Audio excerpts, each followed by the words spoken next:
আসসালামু আলাইকুম দর্শক, আশা করি আল্লাহর রহমতে অনেক ভালো আছেন। নতুন ভিডিওতে স্বাগতম। আজকে যে ভিডিওটি আপনাদের সামনে নিয়ে এসেছি সেটা ক্যাপশনে লেখা দেখেই বুঝতে পারছেন। সেটি হচ্ছে গরু বা গবাদি পশু যদি পানি না খায় তাহলে কি করবেন। আসলে আমরা যারা গরু পালন করি তারা বিভিন্ন সময় বিভিন্ন ঝামেলায় পড়ে থাকি।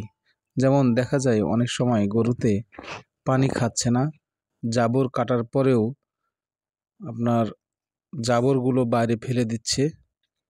এক কথায় কিছু একটা ঝামেলা হয়েছে। এসব হলে গরু যদি পানি না খায় বা জাবর কাটার পরে জাবর ফেলে দেয় তাহলে আপনাকে বুঝতে হবে এই গরুতে ভিটামিন B1 এর অভাব। তো আমরা B1 ব্যবহার করতে গেলে এটা ইনজেকশন দিতে পারি, সেটা হচ্ছে থায়াভেট।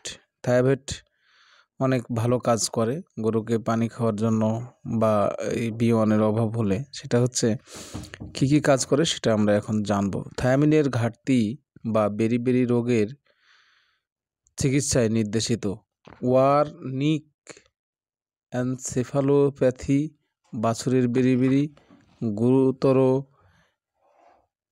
অ্যানোরেক্সিয়া, থায়ামিনের অভাব বা এর কারণে কার্ডিওভাস্কুলার রোগ, স্নায়ুতন্ত্রের রোগ এবং গর্ভাবস্থায় নিউরাইটিস এর চিকিৎসায় ব্যবহার হয়।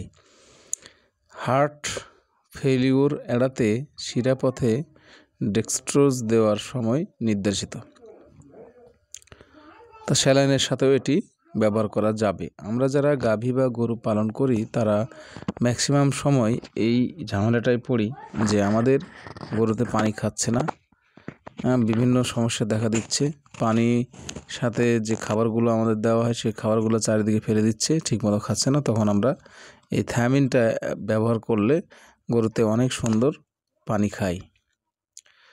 তো দর্শক, এটি কিভাবে করবেন, গরু যেগুলো বড় গরু সেগুলো, বড় গরু বা ছোট গরু যাই হোক, 50 কেজি দৈহিক ওজনের জন্য 5 মিলি করে সপ্তাহে 2 বার প্রয়োগ করতে হবে। আর বাছুরের জন্য 2.5 থেকে 3.5 মিলি করে সপ্তাহে 2 বার প্রয়োগ করতে হবে। এটি অনেক ভালো কাজ করে, কিংবা রেজিস্টার কোনো ডাক্তারের বা ভালো ডাক্তারের নির্দেশ অনুযায়ী আপনারা ব্যবহার করতে পারেন। দর্শক, আজকের ভিডিওটি এটাই ছিল যে আপনারা যারা গরুকে ঠিকমতো পানি খাওয়াতে পারছেন না বা পানি খাচ্ছে না, জাবর কাটার পরেও জাবর ফেলে দিচ্ছে, ঝামেলা হচ্ছে, তাদেরকে আমরা এই থায়ামিন ইঞ্জেকশনটা করব। থায়াভেট ইঞ্জেকশনটা করব, খুব ভালো কাজ করে। এটা মাংসপেশি ও শিরায় দুটাই দেওয়া যায় আপনার ইঞ্জেকশন।